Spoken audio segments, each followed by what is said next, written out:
कहानी बदनसीब बाप की। एक शादीशुदा जोड़ा अपने सेकंड हनीमून मनाने के लिए क्रूज टूर पर गए। इस दौरान वे अपने बच्चों को घर पर ही छोड़ गए थे। बदनसीबी से खराब और बहुत ही तूफानी मौसम के कारण क्रूज शिप डूबने लगी। सभी लोगों की तरह वे दोनों भी अपनी जान बचाने के लिए लाइफ बोट एरिया की तरफ दौड़े, लेकिन वहां सिर्फ एक ही व्यक्ति के लिए जगह बची हुई थी। अपनी पत्नी को डूबती शिप पर छोड़ आदमी लाइफ बोट में बैठ गया। पत्नी उसे डूबती शिप पर खड़ी अपने पति को दूर जाते हुए देख रही थी। वो चिल्लाकर अपने पति से बोली। इस कहानी को यहीं विराम देते हुए शिक्षक ने अपने सभी विद्यार्थियों को पूछा, क्या कोई अंदाजा लगा सकता है पत्नी ने पति से क्या कहा होगा? ज्यादातर विद्यार्थियों का एक समान उत्तर था। उन्होंने कहा, पत्नी बोली होगी कि मैंने तुमसे इतना प्यार किया और तुम मुझे इस तरह छोड़कर जा रहे हो, मैं तुमसे नफरत करती हूँ। शिक्षक की नज़र एक शांत बैठे विद्यार्थी पर पड़ी। शिक्षक ने उससे जाकर यह सवाल पूछा। विद्यार्थी बोला, मुझे लगता है वह बोली होगी, हमारे बच्चों का ध्यान रखना। शिक्षक को आश्चर्य हुआ। उन्होंने विद्यार्थी से पूछा, क्या तुमने यह कहानी पहले भी सुनी है? विद्यार्थी ने सर हिलाया और बोला, नहीं, लेकिन बीमारी की वजह से दम तोड़ते हुए मेरी माँ ने यही शब्द आखिर में मेरे पिता से कहे थे। शिक्षक ने उस विद्यार्थी को सही जवाब देने के लिए शाबाशी दी। कहानी को आगे बढ़ाते हुए शिक्षक ने कहा, क्रूज शिप डूब गई और साथ में पत्नी भी। पति घर वापस लौट आया और उसने अकेले ही अपने बच्चों को पाल पोस कर बड़ा किया। कई सालों बाद उस पति की भी मौत हो गई।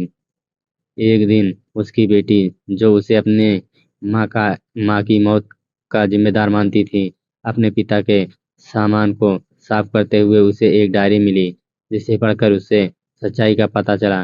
डायरी में लिखा था, जब उसके माँ बाप उस क्रूज शिप पर गए थे तब उन्हें पहले से पता था कि उसकी मम्मी को थर्ड स्टेज कैंसर है और इसीलिए वे दोनों आखिरी बार एक साथ ज़्यादा से ज़्यादा समय बिता सके, इसीलिए दोनों अकेले ही उस क्रूज शिप पर गए थे। उस समय शिव परमाणु उस समय आया था, तब उसके पिता ने उस अकेली बची लाइफ बोट की जगह में बैठने से मना कर दिया था।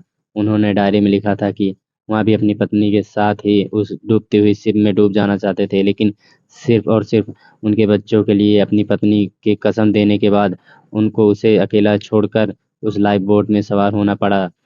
इस डायरी को पढ़ने के बाद बेटी फूट फूट कर रो पड़ी। शिक्षक ने यह कहानी यहीं खत्म की और पूरा क्लास शांति में डूब गया।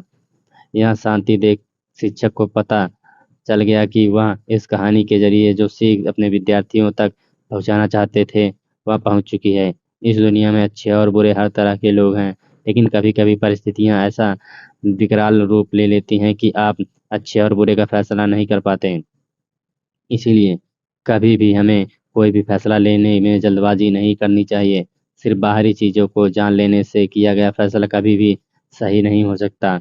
बिना किसी जांच पड़ताल के और बिना किसी दूसरों के पॉइंट ऑफ व्यू समझे फैसला नहीं करना चाहिए। वो वहाँ जो होटल में आपको खाने के लिए बिल भरते हैं, इसलिए नहीं क्योंकि उन्हें अपने पैसों का घमंड है, बल्कि इसलिए कि वहाँ आपको पैसों से ज़्यादा अहमियत देते हैं। वहाँ जो हमेशा आपकी मदद करने के लिए तैयार रहते हैं, इसलिए नहीं क्योंकि उन्हें आपसे कुछ चाहिए, बल्कि इसलिए क्योंकि वहाँ आप में एक अच्छा दोस्त देखते हैं। वहाँ जो आपको हमेशा मैसेज करते हैं, इसलिए नहीं क्योंकि उनके पास करने के लिए कुछ और नहीं है, बल्कि इसलिए क्योंकि वह आपको बहुत याद करते हैं। और वह जो हर झगड़े के बाद पहले माफ़ी मांगते हैं, इसलिए नहीं कि वह गलत होते हैं, बल्कि इसलिए क्योंकि उन्हें अपने बातों, अपने गुस्से या अपने ईगो से ज़्यादा आपकी परवाह है। वीडियो पसंद आए तो लाइक कमेंट शेयर ज़रूर करें और ऐसे ही स्टोरी के लिए मेरे चैनल मेगा स्टोरी 69 को सब्सक्राइब ज़रूर करें। धन्यवाद।